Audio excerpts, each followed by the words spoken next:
Hi, everyone. Welcome to Performance Plus webinar. This is our second edition called Season the Moment series, where we discuss with different marketers how to prepare yourself for Q4 festive season. And today we're going to discuss about real strategies for each of the festive moments with our industry speakers and our partner, Meta. This is actually the perfect time for you to hit 2x speed button if you watch us on demand, so you can finish it in 15 minutes. And if you join us live, please just stay with us for next 30 minutes for insightful conversations. Audience will be muted throughout, and we encourage to leave any questions you have in Q&A tab. We can answer 2-3 of them at the end of the session. Everybody registered for webinar will get recording of the session later, or you can download it right now in the docs, the actual slides, and as well as special festive season report by Meta. And let me introduce our speakers. I'll start with myself. My name is Mila Strokova. I'm Business Development Director at MNC Saatchi Performance. MNC Saatchi Performance is a global performance marketing agency. We started this mobile-first agency, and now we're a full-funnel digital media company helping brands to grow in the digital ecosystem. And I encourage all the speakers to introduce themselves and actually to share a craziest impulse buy or purchase happened to you in the sales season. I'll start with myself. Thanks, Carlos. 2 years ago, all my Instagram was flooded with very expensive item ads. They're called remarkable. I don't know if people can see. No, they can't. I invested a lot of money. I didn't see any reviews, but it was the best purchase of my life. Over to Melissa. Hi everyone, Melissa Yik. I'm the country director at MNC Saatchi Performance Singapore. My main impulse buy is the fact that I don't only wait for a double-digit sales day to make my purchases. I'm an avid kind of TikTok live person. So I buy anything ranging from blind boxes to like supplements, fashion, skincare, etc. So I'm definitely a target audience for this Q4. Moving on to maybe Carlos. Hi there. My name is Carlos. I'm a solutions partner in the regional top agencies and advertisers team here at Meta. I work with the biggest regional advertisers and agencies across Asia Pacific. I have not got any crazy impulse purchases. I'm a very boring and safe individual. So I'll just go for my last impulse purchase. Crazy as it sounds, I bought a new pair of tennis shorts from a new sportswear brand called Viore. I just really like their influencers and creators. I know, it's nuts. But then last but not least, I'll kick it over to Danisha. Hi guys, I'm Danisha. I'm head of e-commerce marketing and digital strategy at a very prestigious accessories brand.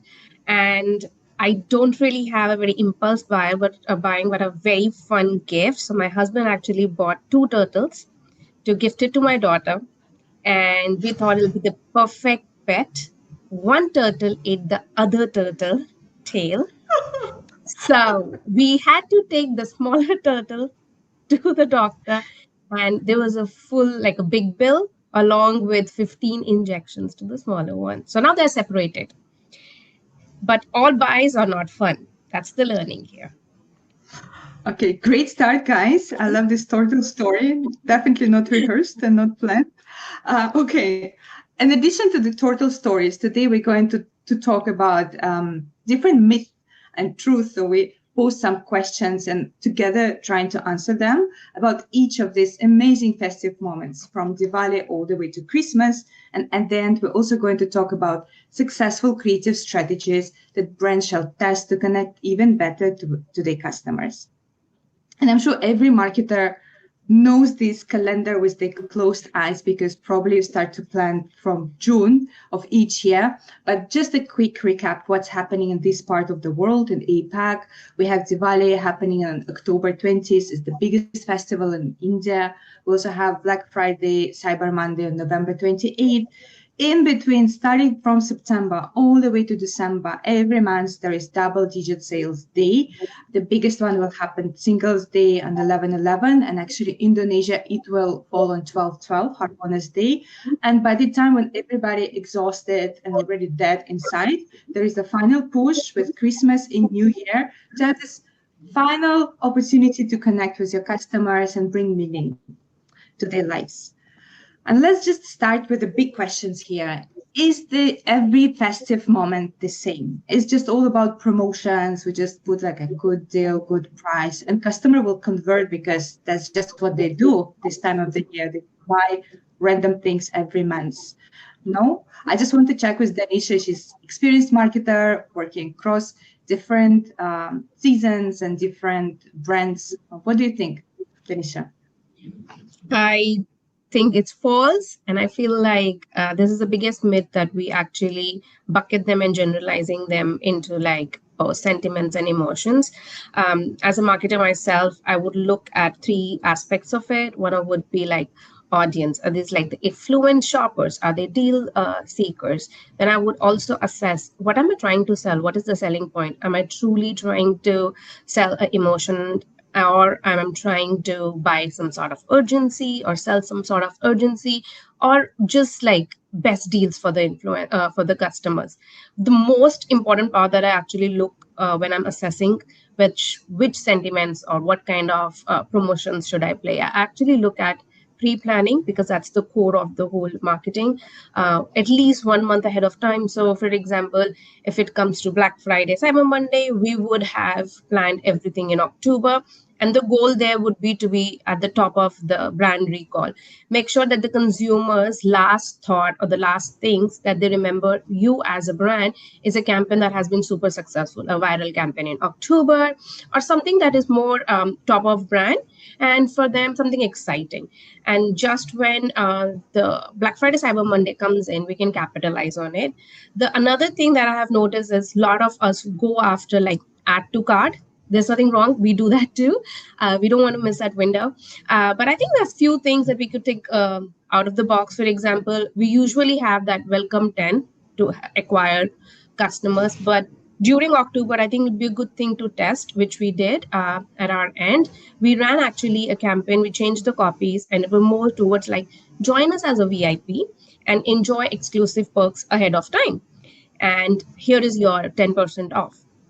That actually led to a lot of like incremental growth, not only in the VIP bucket, but also at a database level. So instead of actually calling out, don't miss the window, we called out, don't miss the window, instead of giving them promo codes. So everything is very different the way you want to position it. Like Diwali and Christmas is very different when it comes to India. It truly matters what kind of festive it is, and we can't really generalize. So not one size fit all. This is what I feel. Let's check what Melissa has to say on this. Definitely agree with Anisha. I think definitely remaining top of mind ahead of the season, because it does get a little bit cluttered during those sales day in itself. It's a wise decision and usually an approach that we're taking with our clients today as well. Yeah. Fantastic. Okay, let's go into each of the festive moments. Tanisha, first questions to you. Diwali, is it success only about deep discounts, and is it working only for traditional categories like gold, sweets, electronics, shopping, fashion? Can you share a bit more about unique strategies that can drive more sales and connection with customers during this season in India? Yeah, so I can't share any company specific examples. I'm here in my personal capacity, but being Indian myself, I really understand Diwali in real terms. So India is a very, I would say, dynamic country because it's very fast paced. And there's one thing that Indians really thrive on, or India really thrives on, is actually convenience. And people don't mind paying premium for it. So I feel like center your thought process in pre-planning, understand how can we remain the top of the brand recall. A small campaign, let's an example, if it's a tumbler, we can show a mom, we have to do the campaign tastefully, like a mom having a very busy day early morning, and the chai always gets cold, so these kids actually use their pocket money to get a tumbler which keeps the chai warm. That kind of emotional connection with utility adds a brand recall. And if we run this, for example, it's October, so end of September, it will actually have a very high brand recall. Then right before the campaign or the Diwali festival is happening, maybe a small nudge, a small discount, not like a heavy one, just to bring up the momentum, would actually enhance this, along with making sure that the last 2 days is where you can milk the revenue. So making sure that the urgency is actually capitalized properly, because like I said, convenience is something that the Indians are ready to pay for. So it wins, convenience wins over price.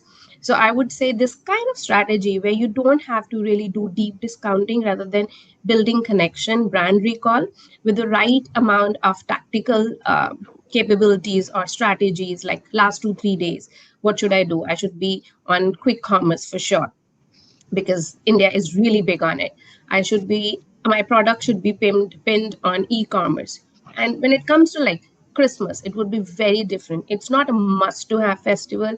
It's like fun to enjoy a festival. It's not traditionally accepted in masses. It's more like a Gen Z and millennial sort of festival. So what I would say is, if the emotions are super high with the festivity, deep discounting is not something that we should pivot ourselves towards. I think that's where we come forward with brand recall, brand equity, emotional connection. But for instance, if we know that the emotions are weak, that's where we can capitalize a little bit on like best deals, a small nudge for the consumer to purchase. So this is where I feel, and I think we can hear from Carlos on this. Yeah, absolutely. So plus one to all of those things. I think the great thing about Diwali is how much nuance there is, how it is a festive period over a great period of time. And it really is something whereby a brand has a great opportunity to build much more beyond just discounting and engage the consumer in those emotional cues and really build a relationship, but then also provide utility with great value. So I think there's a lot to play with there, and brands should really kind of embrace the full tapestry of Diwali. Nice. Thank you, guys. We actually see that Diwali is a perfect blend of emotional, practical storytelling and paired with the e-commerce strategy. Some of the key attention drivers could be VIP drops, early access, and bundle deals. It's important for marketers also to target digital families, professionals searching for fashion clothes, home decor, and sweet golds. We see brands also tend to use a lot of warm and traditional elements in the advertisement, whether it's family gathering or diyas, rangoli, and peacocks. And customers absolutely love gamification, trying to unlock additional rewards. Plus, this is very important time of the year where community especially has a huge impact. So any social sentiments should be definitely used in the brand messaging. And the next festive season, not the festive, the sales season, it's all about, is it all about lowest price and highest discount?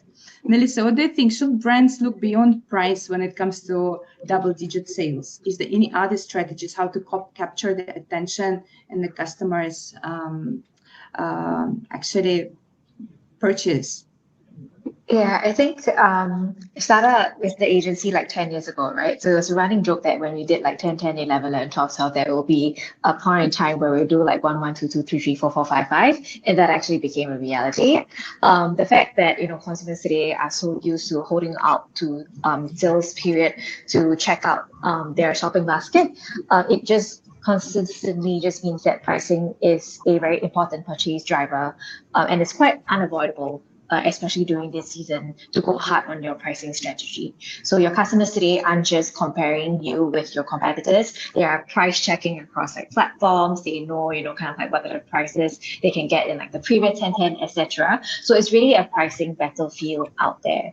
So in order for kind of like marketers to really push this season and then really distinct yourself from other competitors and also to kind of like gain value, I think what we need to work on as marketers is to showcase what we call like perceived value. So think about, why your customers is, thinking at that particular moment. Are they, trying to solve a problem? Are they looking for a gift? Are they looking for something special to treat themselves? So understanding their kind of moment and then kind of like their thoughts into it, you can then anticipate what kind of language to showcase to them. Is it, are they looking for like a gift bundle, something that has like a personalization add on to it? Are they looking for like gift cards, free gift wrapping, gift boxes, etc. when they're checking out, just so that it can speak the value that is directly to what they're looking for as well. So for double-digit sales day, the later it is, then definitely it does change in terms of shopping for yourself, your family, towards gifting season. They're looking for like friends and family for Christmas, for example. Fantastic. Indeed, we see more and more this, especially in 2025. Among other purchase drivers come up convenience, functionality, quality, not only the price. It's a great season to target young adults, Gen Z, urban digital savvy customers who are buying fashion, personal care, electronics, people expecting big mega discounts and free shipping and other alternative payments promised. Other sales drivers happen app-only promotions, VIP perks and reward programs. People also engaged very well with influencers, live streams, and brand collaborations. And this next topic, actually, I'm quite excited because I think there's a lot of like controversial ideas about it.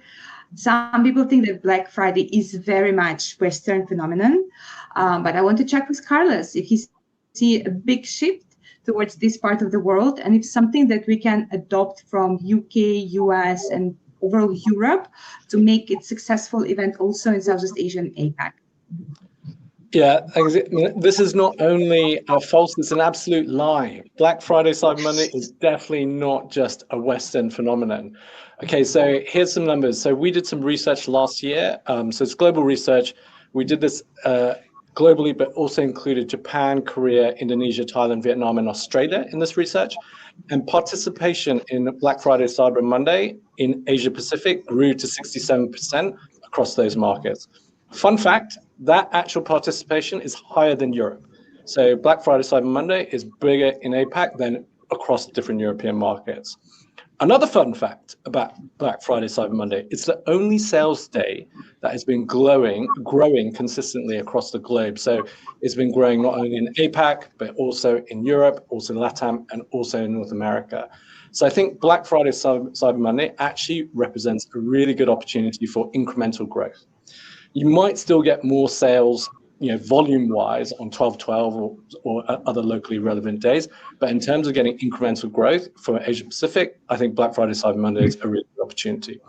So just in terms of how to capture that growth, I think one area that I would really strongly recommend it is dialing up, leveraging influencers and creators. And Mila, you just mentioned this, but I think it's also something really critical for Black Friday, Cyber Monday, because it's kind of like a global sales day.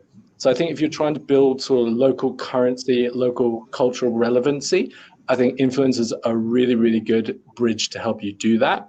I think for brands, when thinking about activating with influencers, I think it's really important to leverage some of the multi-dimension nature of creators and influencers. So do think about organic plus paid, do think about macro influencers and micro, and do leverage like different craft-based content creators as well as lifestyle. So Black Friday, Cyber Monday, massive opportunity for us in Asia Pacific. Absolute lies that it's just for Western Europe. But when you engage it, also think about really leveraging creators for it. Fantastic. I personally actually looking forward to this day. I shop a lot on Black Friday. I don't know why, it just happened to be like that. And indeed, Black Friday is just a race to cart. It's important to target working professionals, young adults, big spenders, and people usually buy a lot of gadgets, gaming consoles, laptops, smartphones. Brands need to look into limited time drops and fast delivery promises, AI-driven recommendations, and dynamic pricing. And as Carlos mentioned, it's really important to engage also influencers to maybe unveil this early deal previews and exclusive deals via live streams to even better connect with the community on the sales day. And by the time when all marketers already exhausted and want just to think about the break, there is the pinnacle of the whole festive season of the whole year where we've been waiting for, right? It's Christmas and New Year. And here's the big question to Melissa. Is it true that big spending happen only in December, or brands should actually plan much earlier? And if it's earlier, how much earlier we should start and to think about the campaigns aiming for Christmas sales? Yeah, being from an agency background, I would never encourage only spending in December because that would be an absolute nightmare. And it is the fact that, like people are thinking about, Christmas gifts even earlier each year, right? So we kind of like say that, it's like Mariah Carey is really playing in the background in like September, October, even before Halloween this year. Like it's definitely a phenomenon. People are looking out for like, gifts, ideas and things like that. So being top of mind before even we enter the season would definitely be key for you to kind of reach to newer audiences as well as to increase in terms of your incremental revenue. So we say early, but it really is dependent on your product. I think one key thing is, definitely look to plan early. You can run your campaigns at a suitable time for launch. And then, kind of keep in mind that, if you are you need to think about your logistic kind of arrangements, right? So if you want to fulfill your orders before like Christmas hits, please kind of like work backwards towards those days, because on-time delivery is very crucial, especially for you to kind of maintain that relationship that you have with your consumers, because no one wants to receive their Christmas gifts late as well. Yeah. Fantastic. Yeah. And Danisha, as a marketer, what do you think, is there any strategies beyond like gifting and sales that people can adopt during Christmas? Anything creative, emotional? Yeah, I think Melissa has pointed on something which we call SLAs, like plan ahead of time so that it reaches before the Christmas. And usually what happens, for instance, for Australia, cold country specifically, right? The post office, the courier services, they shut down. And what we've come up with as a solution is gift vouchers. If you see the last 1 week before Christmas hits, those who have not actually purchased gifts, they actually ramp up on gift vouchers, e-gift cards. So it's a good strategy to, like, again, urgency is the key. So people are willing to pay a little extra as long as it gets to the right person.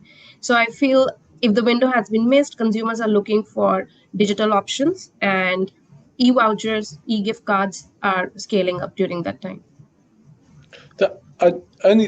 One thing I'd like to add on this about, and I know as marketers we'll be more than happy to see the end of the season, but I think it's also important not to think about how early you start, but how long you stay in market, because we've got some really good data that say that like 86% of consumers will make a positive New Year's resolution around better financial planning, better health, better mental health, being more active.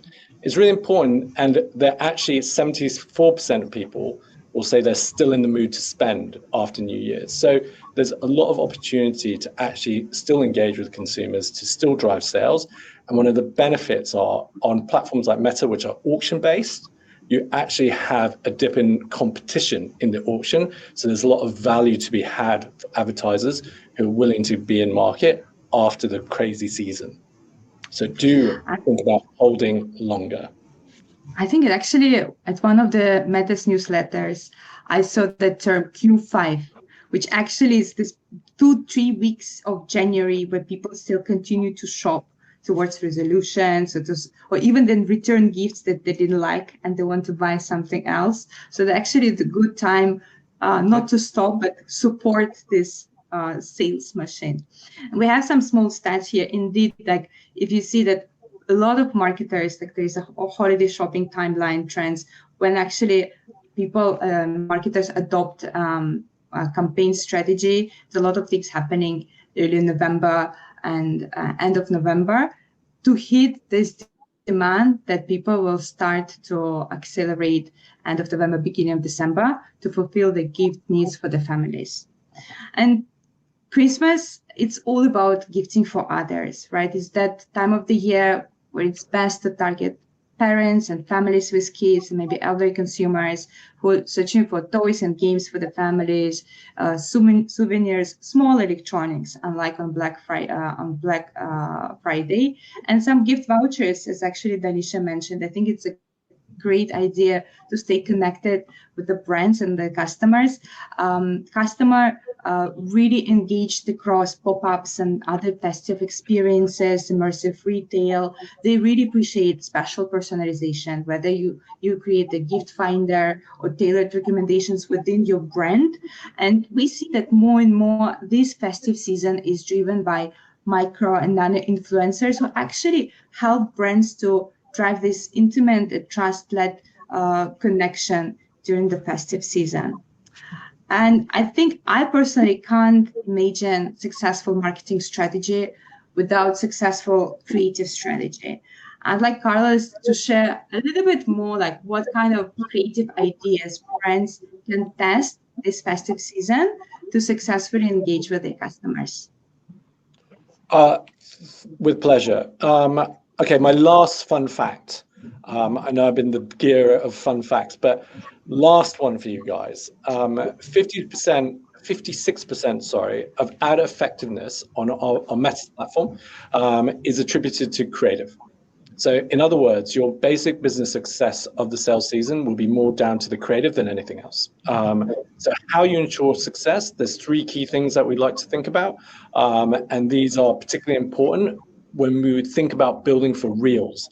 So this Reels has the most time spent on Instagram and Facebook. That's Reels, short form video. And here are some key kind of like foundations about how to build effectively for Reels. So first one is start with people. So this is pretty obvious. So I think we need to start with people and what motivates people. And forgive the pun, the more the merrier of this Christmas season or this festive season. There's a bunch of different motivators, and I'd strongly advise you design for many of these. We've seen that advertisers who use diverse and different motivators see 32% increases in ad effectiveness.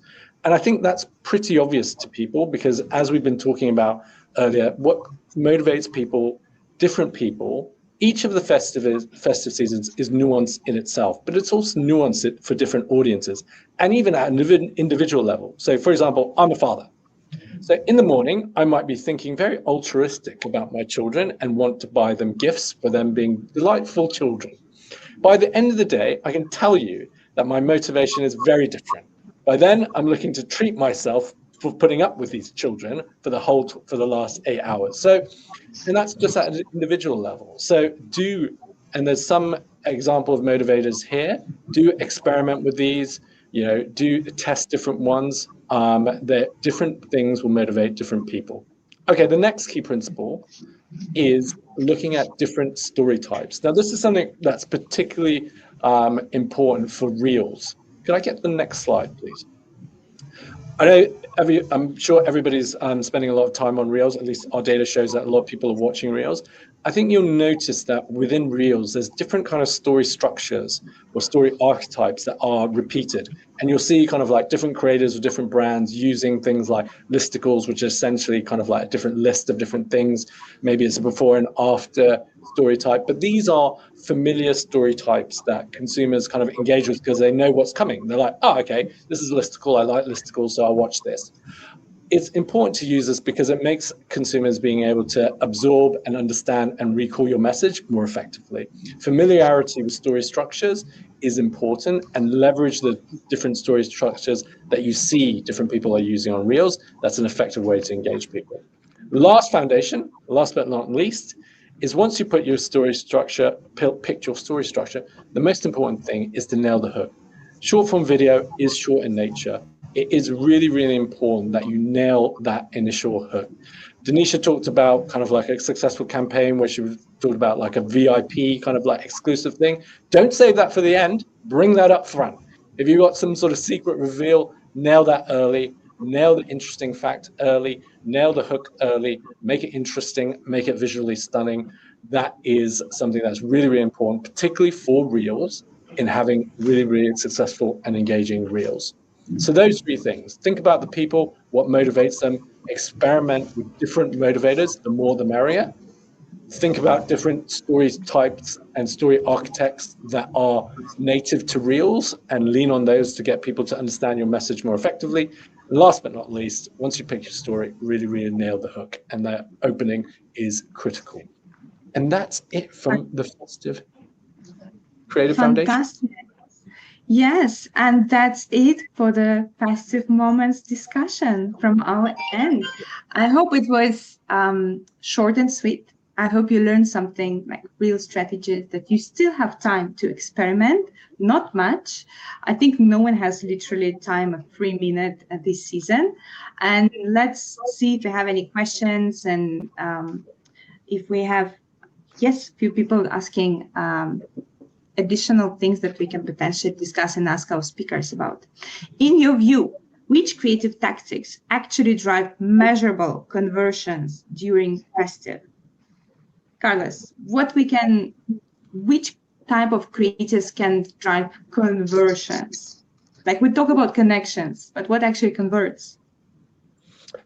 Okay, I think it's too obvious to think that driving conversion is a price-based or value-based consideration by itself. I think there are a lot of different types of motivators which can drive conversion with consumers more effectively. But I think the thing that is different here is actually how to be very direct with that. So it can be a very direct messaging utility of saying, look, this is going to ease your Christmas buying experience or something, or here's a very direct value offer. I think when it comes to creative tactics for driving conversion, I think simplicity and direction is key. Okay. Danisha, based on your marketer experience, what kind of creatives for your brands you felt were driving the best conversions, whether it's a promo-based or something else? So because I've experience from FMCG and fashion, they're both very different, right? One thing that I would say works really well, no matter what it is, and that is like FOMO. When you have that fear, or you're going to lose this, right? And it doesn't have to be a discount. It could be a key moment. It could be a very functional product. You could say limited capsule or exclusive product. And that small drops and the anxiety, oh, I want to be the first one to get it or I will miss it, actually helps to actually get the click. Whether it converts or not, but it lands you there, and then you can start your retargeting if it doesn't work. But mostly it does. The other thing that I feel always converts is functionality. If you are strongly able to communicate functionality with emotions, it definitely leads to a conversion rate, and there's no doubt about it. Fantastic. Melissa, do you have anything to add? From my end, I think like we work with clients across different industries, right? But when it really comes to e-com strat, I think something that we cannot run away from is product feed type of ads. So I say, like bringing your kind of like product front and center in the imagery is always those that will drive like the best clicks during this season. Another kind of like obviously pivot that a lot of our clients are taking now, especially with the increase in terms of like video placements in like Meta, etc., is definitely short videos. So bring kind of like different types of content, like haul videos, really kind of like a quick review of the products, get people interested in hook, and then that usually kind of like drive to the product pages, relevant product pages. So those we also do see not just kind of like high click conversions, but also conversion to purchases. I love to add on Melissa's point. I think the UGC Reels does really well because they're big advocates of their self-experience, and it's more like a rating and review just coming right on your face. So that converts also really well. So yeah. Few points to Meta Reels, Carlos, you see. Okay, great. you guys today highlighted both global commonalities and regional differences in festive shopping. What's the best way for brands to get that balance right? And I think it very depends country by country, right? Because in some countries, for example, double-digit sales is huge, but Christmas is optional. In others, it's the reverse. It's good to have every month special sales, but the ultimate goal is to how to hit this Christmas sales and be relevant to the customers at that part of the year. But I think these global regional differences for Black Friday, it's interesting. So Carlos, maybe you can just go back to that. And so Melissa, Danisha, just add on what you think on that question. How to best to reach the balance between global commonalities, right, and some specific regional differences? So were you asking me or the Danish? Sorry, I heard you mention all of us. Carlos. No, because I think you had such a relevant, I think Black Friday will be very relevant example here. It's such a global event, yet it probably has a little bit different approach in different countries. No, absolutely. And I talked about how leveraging influencers to bridge that local cultural divide for you.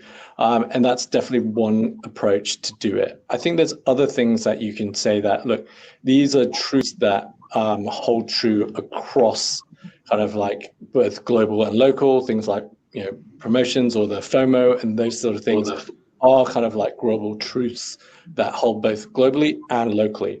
But in terms of if there's specific things that are in the balance both globally and locally, I think the best approach here is to experiment. And it's actually going in with this with a hypothesis and being able to say, okay, for this one, we think that this is the existing truth or hypothesis that we have, and then we're going to test and learn which one is more effective or more efficient. Double tapping on that, right? Like from what we understand, when it's kind of a more global type of holiday, like Black Friday, Cyber Monday in Singapore, I think we're very attuned to the fact that, you know, it's more towards like tech products. I think that's something that marketers have slowly changed over time by having kind of like BFCM deals for non-tech products as well. So then that holiday becomes a little bit more broad across like various like categories, etc. So I would say double tapping, right? It's a lot of test and learn, whether we adapt, you know, those different seasons to, you know, more specific, different types of like bundling or different type of like messaging, see which one works, because it's definitely top of mind with that, you know, a lot of tech ties with BFCM, especially for, you know, like companies like Amazon, etc., especially was trying to dominate those seasons. But we also see other partners like kind of like tapping onto those seasons as well, and then kind of encapsulating that period of time, just because it's closer to Christmas. Other than shopping for yourself, you're also looking to shop for your loved ones as well. So I think keeping that in mind and then differentiating your comms and then doing like a strong like testing across it will kind of arrive at what your best marketing solution would be for your own product. Great. Danisha, you, for example, you have a brand that runs across multiple markets. If we talk about Christmas, will you using different creatives in different markets and different messaging or different tactics? I think to keep the brand ethos as a center, and it really depends brand to brand. Probably in FMCG, I will go a little bit more regional. With my fashion, I would still stick to the brand equity. So it really depends upon what industry you are in. But I think the question is very centric to festive shopping. I feel like one good example, I know it's not on our charts, but like Ramadan. If I tell you that my second highest contribution on Ramadan comes from UK, it'll be hard to believe because it's not a Muslim country. Right? No. I think that's where the A/B testing really comes in play, where you have some customer information and you build a hypothesis and you'll be like, okay, let me give it a try. And you might not just know it would work. So that has actually worked for us. UK, we have some customer database which started indicating that, you know, let's just give it a try. And it worked out for us. Other than Malaysia and GCC markets, I think UK is also one of our top 2 or 3 markets that does really well for Ramadan. So we actually the campaign doesn't go out for ASEAN markets or say US, but it does go out for GCC, Malaysia, Indonesia, and UK. Fantastic. So basically, adopt the brilliant basics from global strategies and then use a lot of A/B testing to understand what works for your regional strategies in each and individual market. Yeah. I secretly hope that this time we can avoid any questions about AI, but it's coming, guys, and you have to be ready to answer that. Whether you're using any AI this season or not, there should be an answer. We've heard a lot about AI this year. We did, indeed, from dynamic pricing to AI-powered personalization. How do you see AI reshaping festive planning, both for brands and for consumers in the coming seasons? Do you see any changes in how customers search for the gifts, for example? And as a brand, do you leverage any AI-driven recommendations or dynamic pricing for your strategies? Danisha. Okay, so I'm a big fan of this tool called Edited. If you haven't explored it, please go ahead.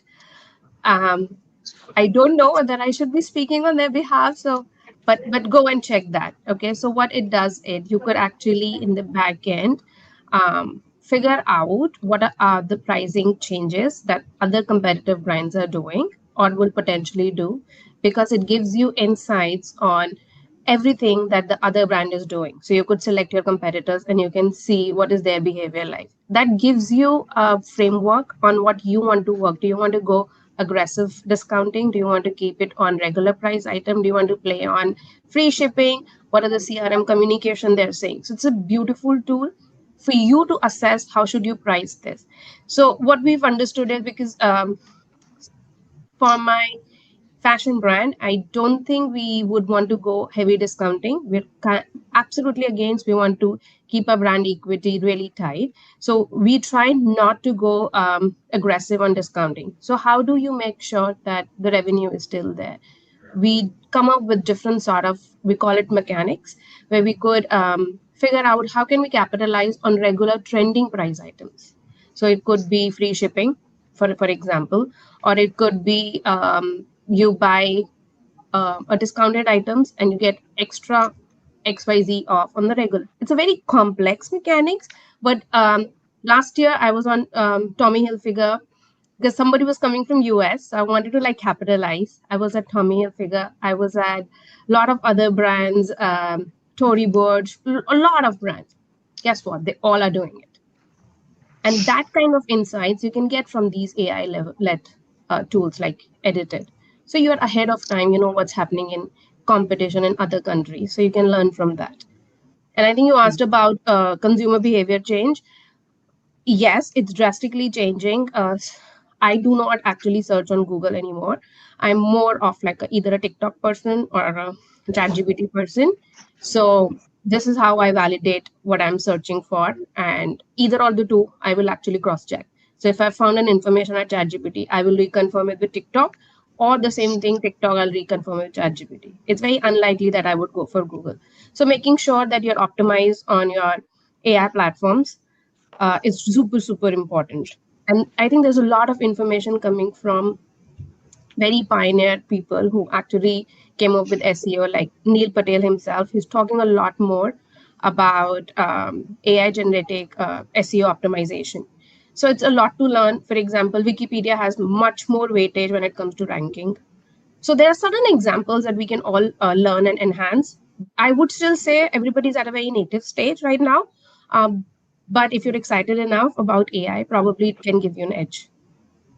Fantastic. Carlos, how about AI-powered personalization? I think, yeah, just to build on what Danisha was mentioned, I think, the disruption is really, I think, pronounced, particularly in the lower funnel of search and things. So I think for me, that means that the upper funnel and how you make sure that your brand gets discovered becomes more important. If it's kind of disrupted lower, you want to kind of capture it before then. So actually this festive season, kind of how you spend on brand early and in discovery throughout the season, I think becomes a bit more critical than before, kind of like just trying to capture kind of like people who are in moment and looking to buy. In terms of from a leveraging kind of like our platform, there are just some very fundamentals of making our platform work for you in its hardest way possible, which isn't kind of like fancy Gen AI sort of thing. There's like basic principles of saying, look, get our AI ads delivery system to do its hardest work for you. There's two principles we talk about: freedom and fuel. The freedom aspect is basically embracing automation, making sure that you let our system have the broadest options possible in order to deliver the best outcomes for you. So like broadest placements, broadest targeting, those types of fundamental principles. And then on the fuel side, it's about creative and data. So we talked about creative earlier. Our ad system rates and prioritizes best creative that users appreciate. And so that's really, really important. So building really great creative actually empowers our AI to deliver the best results for you. And then also supplying it with great data, which is about making sure that you're connected with our Pixel and CAPI conversions API, etc., is going to help you as well. But those are fundamentals of actually using our AI ads delivery system in the most effective way before you get into the fancy Gen AI stuff, which again is great stuff to do as well, but just make sure you've got those foundational basics in place. In fact, a lot of clients that we are working with start to ask about LLMO, or there is a different abbreviation, GEO, AEO. Melissa, you want to mention maybe a few examples of something that we are working on, how it's like partnering with brands on that stuff as well? Yeah, I think being visible on the LLMs now is obviously top priority for a lot of brands. There are a lot of solutions that we are exploring currently on monitoring where you are, how are you comparing against competitors now in terms of like ranking or like discoverability, and also kind of like pivoting a lot of your traditional SEO keyword-based terms to more kind of like pivoting towards more like prompt-based content, answering questions. We know that people are engaging with chat a lot differently than they would on Google search. So that pivot and that shift has really started for a few of our clients and brands that we are working with. So those are definitely GEO strat that will come into play. And then obviously will grow a lot more when the LLMs start to have more kind of like shoppable things. But for now, I think it's very kind of using chat to kind of find out ideas, give ideas, listicle, like list of things like which you could. But like what Anisha mentioned, a lot of the kind of cross-checking still happens with user behavior. So either, re-looking at things on like either TikTok search or like re-looking at things on traditional Google search, for example, just cross-check those answers that you're seeing on your Gen AI phenomenon that we're still seeing in market. So I would say it's a very exciting space for all kind of advertisers to look out for, as it will only grow from there. So I think a lot of preparation work can begin now, but I think a lot of ways in which we could kind of like go on this journey together is definitely things that we're excited about. Nice. Okay, guys. No more questions. I think it was very insightful session. A few things that I learned myself. Absolutely love the turtle story and all the fun facts from Carlos and different perspective from Melissa. And for everyone who's still with us at the session, we have a quick survey to run. Please, if you can help us maybe to spend 1 minute of your time and just to share what you think about the session, what kind of other topics we can cover in the next session of Performance Plus webinars. That will be very helpful and very insightful for us. I think we just stay 1 minute to chit chat a little bit more while people actually doing some survey before we can close the session.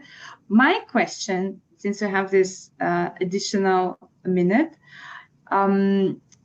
what is your, guys, maybe your loved one also joined today to watch you at this webinar, and that's your chance to share your gift list of what is this, a gift that you want to get this festive season. I can speak about myself.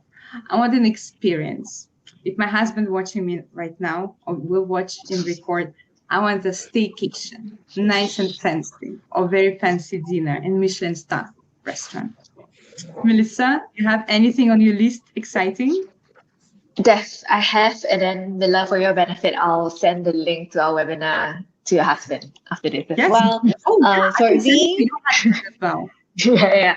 I mean, everyone's talking about it, but I kind of want a new iPhone. To be fair, it's not because I'm chasing new releases all the time, but I'm currently using a iPhone 13 mini. I think it's about time for an upgrade. Absolutely. Yes.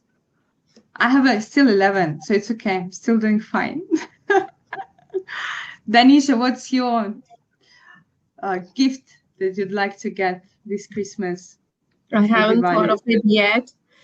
I'm right now thinking, what am I going to let other people buy from me? But probably I want a blind box, a pop-part blind box, specific to Crybaby. I like it. So if somebody wants to give me that, yeah. Melissa has few. I have a few. Connections. I'll Yeah, send I you. have few, and my teammates used to give me. I have a series, I think 4 or 5 Crybabies, and they're very cute. I don't remember the name, but I'm just very fascinated with their faces. I barely know much about it, but whenever they get a cry, like if somebody's bought for themselves, they actually leave it on my table. So it's quite sweet. So they know that I like Crybaby. I'm not like a Carlos. Lulu fan. I'm not. I'm a Crybaby fan. Fantastic. Carlos, anything from this list is actually close to your heart? Do you have something else?